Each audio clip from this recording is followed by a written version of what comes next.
নমস্কাৰ বন্ধু বান্ধৱীসকল, মই তফাজুল। আপোনালোকে চাই আছে আমাৰ চেনেল টেটছ টেক। আপোনালোক সকলোকে স্বাগতম জনাইছোঁ আজিৰ এই ভিডিঅ'লৈ। নতুনকৈ যিসকলে ঘৰ পাব তেওঁলোকে কিমান টকা পাব তাক লৈ বহুতে ইউটিউবত ভিডিঅ' বনাই আছে। কিছুমানে কয় 2,70,000 টকা সোমাব আৰু কিছুমানে কয় 1,70,000 টকা সোমাব। কিন্তু আচল সত্যটো কি আপুনি জানেনে? আজি এই ভিডিঅ'টোৰ জৰিয়তে মই আপোনালোকক প্ৰুফ সহকাৰে দেখুৱাই দিম।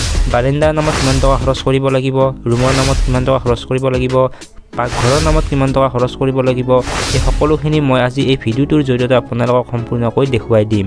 ভাল লাগিলে ভিডিঅ'টো লাইক কমেণ্ট শ্বেয়াৰ কৰি দিব আৰু লগতে মোৰ এই চেনেলটো ছাবস্ক্ৰাইব কৰিবলৈ নাপাহৰিব। ভিডিঅ'টো আপোনালোকে সম্পূৰ্ণকৈ চাই থাকিব। কোনখন ডিষ্ট্ৰিক্টত কিমান টকা পাব এই সকলোখিনি মই এই ভিডিঅ'টোৰ জৰিয়তে দেখুৱাই দিম। সকলোবোৰ ডিষ্ট্ৰিক্টত পইচাৰ পৰিমাণটো বেলেগ বেলেগ হ'ব। তেনেহ'লে আহক আজিৰ ভিডিঅ'টো আৰম্ভ কৰোঁ। এই মেপখনক 5টা ভাগত ভাগ কৰিছে: জোন এ, জোন বি, জোন চি, জোন ডি আৰু জোন ই। আপোনালোকৰ ডিষ্ট্ৰিক্টসমূহ এই ভাগতে সোমাই আছে। মই এতিয়া আপোনালোকক দেখুৱাই দিম কোনকেইখন ডিষ্ট্ৰিক্ট কোনটো ভাগত পৰিছে আৰু কিমান টকা তেওঁলোকে পাব। এতিয়া আপুনি তলফালে আহক। ইয়াতে প্ৰথমতে আছে জোন এ। জোন এৰ ঘৰৰ যিটো নমুনা, সেই নমুনা এনেকুৱাকৈ হ'ব। আপোনালোকে এনেকুৱাকৈ ঘৰসমূহ বনাব লাগিব। জোন এত কোনসমূহ ডিষ্ট্ৰিক্ট পৰিছে? মৰিগাঁও আৰু নগাঁও।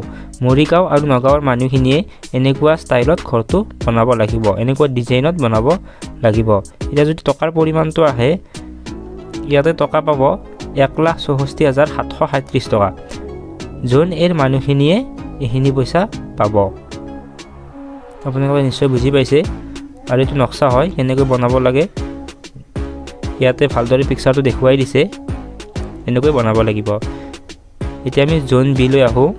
জোন বিত কোনসমূহ ডিষ্ট্ৰিক্ট পৰিছে? লখিমপুৰ, ধেমাজি, যোৰহাট আৰু শিৱসাগৰ। এই 4খন ডিষ্ট্ৰিক্ট জোন বিত পৰিছে। তেওঁলোকে ঘৰসমূহ এনেকুৱা ডিজাইনত বনাব লাগিব। তেওঁলোকৰ বাবে পইচা হ'ব 1,42,091 টকা। তেওঁলোকে 1,42,091 টকাত এনেদৰে এই ছিষ্টেমত, এই ডিজাইনত ঘৰসমূহ বনাব লাগিব। এতিয়া আমি জোন চি লৈ আহোঁ। এয়া চাওক, জোন চি। জোন চিত পৰিছে ডিমা হাছাও আৰু কাৰ্বি আংলং। ডিমা হাছাও আৰু কাৰ্বি আংলঙৰ মানুহখিনিয়ে এনেদৰে ঘৰসমূহ বনাব লাগিব। এনেকুৱা ডিজাইনত ঘৰসমূহ বনাব লাগিব। ছাইড ভিউ দিয়া আছে, টপ ভিউ দিয়া আছে। আপোনালোকে এই ষ্টাইলত বনাব লাগিব। এওঁলোকে পইচা পাব 1,62,555 টকা। এওঁলোকৰ একাউণ্টত সোমাব 1,62,555 টকা। তাৰপিছত ইয়াতে আহিছে জোন ডি। জোন ডিত পৰিছে কোকৰাঝাৰ, ধুবুৰী, বঙাইগাঁও, গোৱালপাৰা, বৰপেটা, নলবাৰী, কামৰূপ, দৰং, শোণিতপুৰ, গোলাঘাট, ডিব্ৰুগড় আৰু তিনিচুকীয়া। এইসমূহ ডিষ্ট্ৰিক্টত যিসকলে ঘৰ পাব তেওঁলোকে ঘৰসমূহ এনেদৰে বনাব লাগিব। এনেদৰে ঘৰসমূহ তেওঁলোকে বনাব লাগিব। আৰু এওঁলোকৰ টকা আহিছে 1,54,230 টকা। এওঁলোকৰ একাউণ্টত সোমাব 1,54,230 টকা। তাৰপিছত আছে জোন ই। আৰু জোন ইত পৰিছে কৰিমগঞ্জ, কাছাৰ আৰু হাইলাকান্দি। এই 3খন ডিষ্ট্ৰিক্ট জোন ইত পৰিছে। তেওঁলোকে ঘৰসমূহ এনেদৰে বনাব লাগিব। ইয়াতে ছাইড ভিউ আৰু টপ ভিউ দিয়া আছে। তেওঁলোকে এনেকৈ বনাব লাগিব। আৰু তেওঁলোকৰ পইচাটো আহিছে 1,62,081 টকা। তেওঁলোকে পাব 1,62,081 টকা। এতিয়া আপোনালোক এটা বস্তু দেখাব ৰৈ গৈছে। ইয়াতে মই দেখাই আছোঁ। মই আপোনালোকক কৈছিলোঁ যে ৰুমৰ নামত আৰু বাৰাণ্ডাৰ নামত কিমান টকা খৰচ কৰিব লাগিব। এইটো মই আপোনালোকক এতিয়া দেখাই আছোঁ। জোন এত 1,64,737 টকা সোমাব। তেওঁলোকে ৰুমৰ নামত খৰচ কৰিব লাগিব 1,29,672 টকা। কিটচেনৰ নামত খৰচ কৰিব লাগিব 16,160 টকা। বাৰাণ্ডাৰ নামত খৰচ কৰিব লাগিব 18,905 টকা। জোন বিত দেখাই দিছোঁ। জোন বিত পইচা পাব 1,42,091 টকা। তাৰ ভিতৰত আপুনি ৰুমৰ নামত খৰচ কৰিব লাগিব 1,37,472 টকা। আৰু অপেন প্লেটফৰ্ম 4,168 টকা।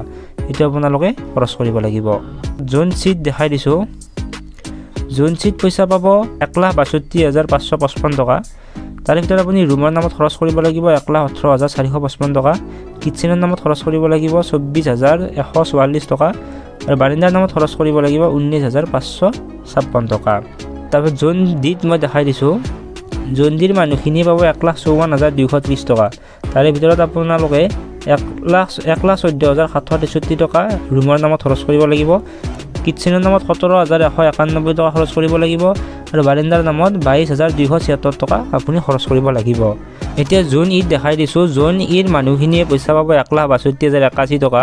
ইয়াৰে ভিতৰত মেইন যিটো ৰুম দুটা আছে, ৰুমত খৰচ কৰিব লাগিব 1,09,828 টকা। কিটচেনৰ নামত খৰচ কৰিব লাগিব 23,016 টকা আৰু বাৰাণ্ডাৰ নামত খৰচ কৰিব লাগিব 29,237 টকা। এনেকৈ খৰচ কৰিব লাগিব। আপোনালোকে নিজে এইটো হিচাপটো মিলাই কৰি ল'ব লাগিব। ভিডিঅ'টো সম্পূৰ্ণকৈ চোৱাৰ বাবে আপোনালোক অশেষ ধন্যবাদ। আকৌ এটা নতুন ভিডিঅ'ত লগ পোৱাৰ আশাৰে আজিলৈ ইমানেই। জয় আই অসম।